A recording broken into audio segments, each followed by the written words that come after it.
What's up, YouTubers? It's your boy Polly C, banging out another carpet cleaning job just for you. In today's episode, oh yeah, we got a good one. Look at these carpets. The camera's just not doing the soil any justice. I'll be pre-scrubbing with a planetary pad, and then I will be following with either a Ironman pad or a microfiber scrubbing strip pad, depending on what I have available. And you will see in this video, there's 3 rooms. I'm going to primarily concentrate on the one room. But you can see here, this one, definitely soiled. It's a light gray poly nylon blend carpet, so it's a cheap builder grade. I think she said it's like 17 years old or older.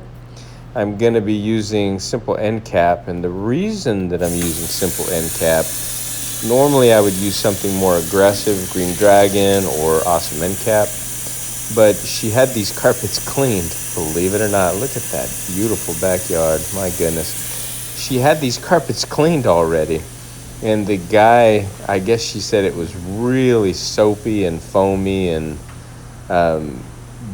she put her hand on it and you could feel the soap like you were washing dishes. So what I'm going to do is just hit it with some simple end cap. Look, I'll be pulling the trigger little by little here, and you'll see what happens. You can see the foam already going crazy. Oh no. Now what? Thank goodness that the client let me know ahead of time, because you never know what's been done. And you can see how filthy it looks, and this supposedly has been cleaned. So you got a lot of wick back and a lot of crunchy carpet and just a terrible mess to deal with. So we're going to go through it. Obviously, I had to use something of my own because I don't know what is in the solution that's already on there. So I thought, well, by adding simple end cap, if there is Dawn dish soap or who knows what they used, the end cap that remains will try to bond to that sticky soap, and it will prevent it from attracting back onto the individual fibers and break down to a brittle crystal and be vacuumed away. So we're actually encapsulating the product that the other carpet cleaner inappropriately put on here. I mean, look at that. I mean, that's a sudsy mess. And I won't even tell you what they charge to do the job. It's one of those bait and switch companies that just came in and tried to sell through the roof. And the customer kept declining, and then they came in and whipped it out in 15 minutes, and obviously not done correct. So the encapsulation, simple end cap, mild detergent. I didn't mix it at a very heavy ratio, but I did want the effects of the encapsulation. And I fully am prepared on this job for this situation. And you'll see what my remedy is further along in the video. Look at that swirly and those custom logos. Come on, y'all. Who is this professional carpet cleaner? Oh man, maybe I should get into the bait and switch. I'm a good talker. I'll bet I could charge $5,000 for a job like this. But no, I couldn't live with myself if I did that, and I hope you couldn't either. If you do a good job and you do it right, you'll get clients and repeat business, happy customers. You definitely want to know what you're doing, and you definitely want to ask the right questions. And that's how I figured out exactly what was going on here, so that I wouldn't come in and exasperate the problems by thinking it was really dirty and trying to boost it with any additional detergents, which are not needed here. And the other company's motto is, we do it nice because we do it twice. No, thank you. We're using the SETT, S-E-T-T method. That stands for Soil Extraction Transfer Technology. And it is going to do the job today. You will see. I will credit OxyDry. He has a YouTube channel. If you haven't already subscribed to him, jump on over after this. Pull up OxyDry, O-X-Y-D-R-Y. I think it's O-X-Y-D-R-Y, OxyDry. Anyway, Robin's the owner. He kind of coined that acronym, S-E-T-T. I like it way better than VLM, which stands for Very Low Moisture Carpet Cleaning. The VLM has, over the years, tended to get a bad rap, so I had customers telling me that, so I kind of quit putting that in my ads, or not my ads, but on my webpage and on my photos that I post. Look at that scrub pad compared to that side. Now I do have a brush that I ordered. It came in and it wouldn't fit on. It needs a riser. So the riser is on order. But look at the way the carpet's looking. The encapsulant's already doing its job. That's just scrubbing. We'll bang this one out with an Iron Man pad. That is a 100% cotton pad. If you are interested in carrying the same products, chemicals, pads, equipment, there's always a link in the description below. Shout out to the end cap store, Damon Williams. Pretty much 99% of everything I use comes from endcapstore.com. Very safe and very effective products. So now I'll go through and you'll see what I'm trying to do here. I'll explain to you because I'm just kind of randomly in the middle of the room. But what I like to do with a fresh cotton pad is hit the areas where I know there was a heavy soil load, and that would be your main entry and your traffic areas coming in both directions, kind of Y off.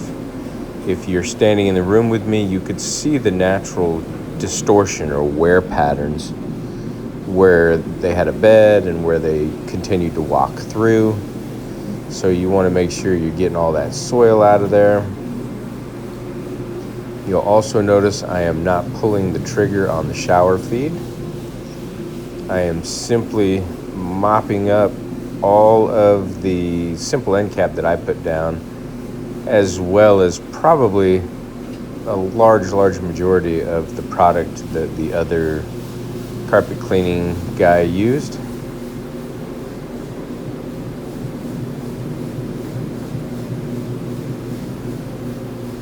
And I can see it's doing a great job. I'm a little off the screen there. I used my little, what do you call it, like a shelf tripod I put it in the windowsill and just kind of did the best angle I could. I don't have the option on my iPhone 8 to, I guess zoom back or zoom out so that you could see a larger kind of a fisheye effect.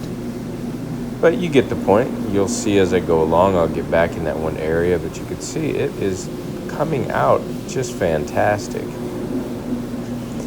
Now, looking at this, your average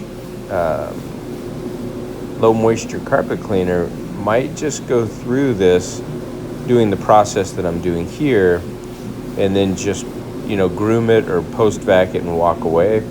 But as you can see, there's still a little bit of a slurry from that, I'm gonna say Dawn dish soap. I don't know what that guy used. But you'll see it is pulling a lot and drawing a lot of it out, which is good. But I'll have another step that I'm going to do to ensure that we don't have what's called brownout or alkaline brownout. And what alkaline brownout is if you use too much detergents, like back in the day with the truck mount, we had a rinse on the van, and it would run the all fiber rinse through the solution that was coming out at the end of the wand. So we would pre-spray whatever detergents we were using. I used a lot of Chem Spec back in the day. And then you would do it with a rinse, and that way it neutralizes the high alkaline pH detergents that do the job of cleaning, and then the fiber rinse is an acid-based rinse which pulls the alkaline back down to neutral, and that's what's going to happen here.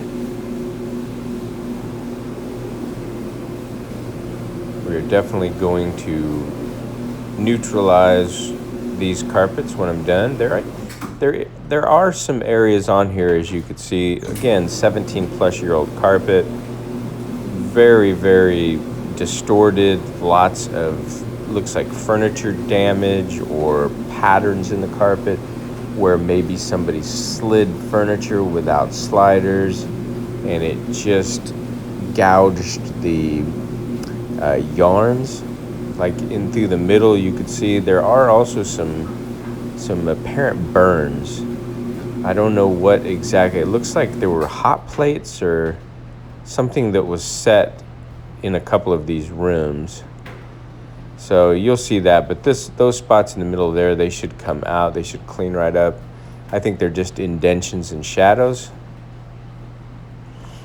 And this is a rental home, so typically with tiny rooms like this, I've done this house, I think about 4 years ago. I don't know who they used after me, but I know I did a good job on it 4 years ago. Look at that pad. One side just penetrated all the way through. So where does the dirt go? Right into the special absorbent cotton pad. All right, I'll take a walk through and look at the swirly action there. You could see at this point, like I said, some guys would strictly just groom it or post vacuum it and be gone. But here at Washington Pro, we are not doing it nice because we do it twice. We're doing it right the first time. And what you should do, like I said, when you run into this high alkaline or these soapy situations, happens all the time when people use their own home Bissell machines and they just fill it up with soap and go over the carpet, you will get a mess of a residue. They don't see it because it dries and it just starts to brown everything out.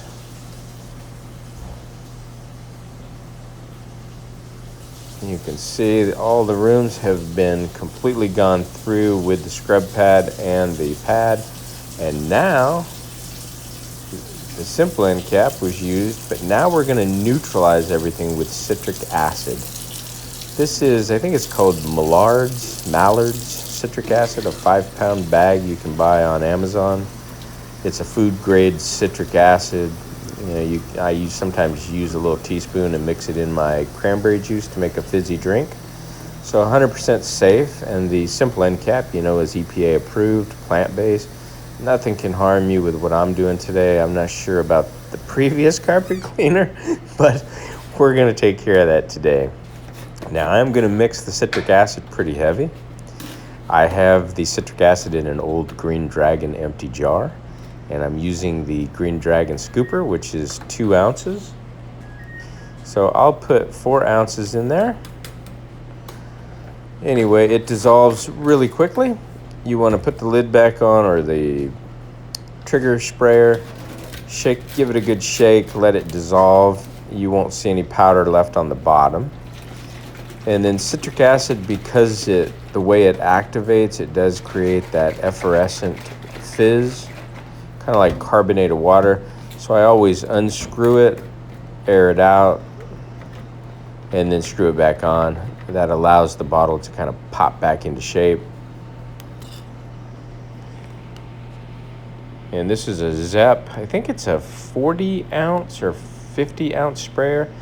That I just put citric acid over the old Green Dragon, so I have it. I write pH balancer in case somebody walks in and says, "What are you doing? None of your business."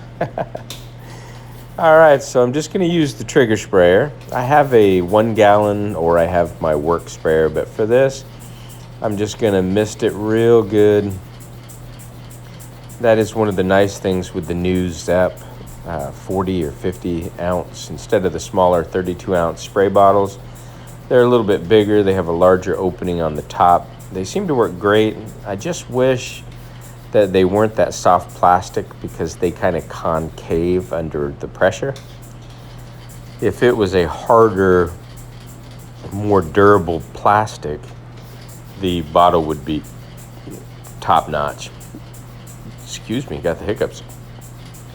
But you can see the carpet looks pretty good. I mean, 110% better than what it was. And we're actually restoring this carpet because with all that stuff in there, the yarn would get brittle and nasty.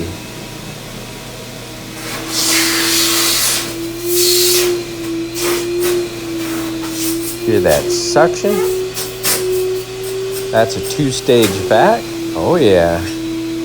Now we're gonna pull up any additional moisture and some of the citric acid that was sprayed down.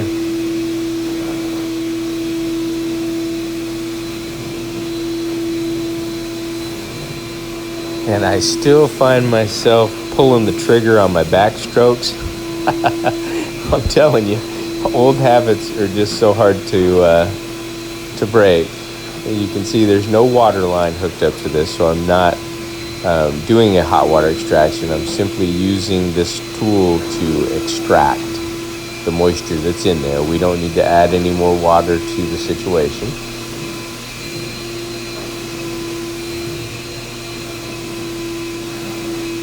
Nice and slow. The carpet, the yarns are so spread apart and so mashed down in some of the areas that we're not expecting to see really, really plush triangles. And when this dries, it will brighten up even tenfold more. And I would say because I'm using the extraction process here at the end, probably be dry in about 30 minutes.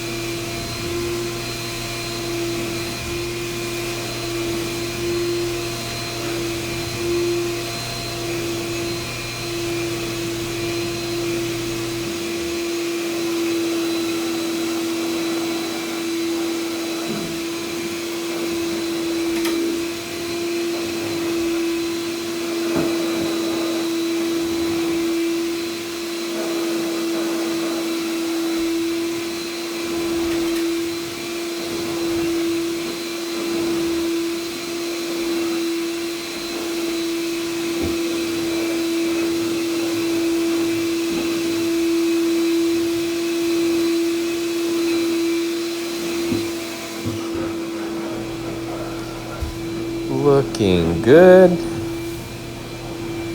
Now I do have a giant Tornado portable extractor with a booster and I got two heat exchangers for it if I want to use them in storage, or my bucket heaters. But we're not steam cleaning, we're basically, or hot water extraction.